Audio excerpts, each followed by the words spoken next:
Hi guys, আমি এখন নতুন ধরনের মানে নামটা শিখেছি। এই যে দেখুন, 9 9 10 90। হ্যাঁ, এবার উপর থেকে 1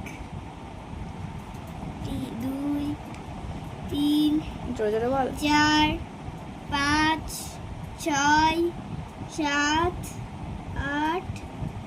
আচ্ছা, এবার 1 2 3 4 5 6 8। এই যে আমাদের নয়া ঘরের নামটা শেখা কমপ্লিট। এখানে আমি নামটা লিখে দিচ্ছি। কেমন লাগলো? কেমন লাগলো ও কমেন্ট করে জানাবেন। হাই, নামটা বলো কেমন লাগলো, কমেন্ট করবে। কেমন লাগলো আমাদের এই নামটা শেখা, কমেন্টে জানাবেন। ওকে, আর এরকম আপনারা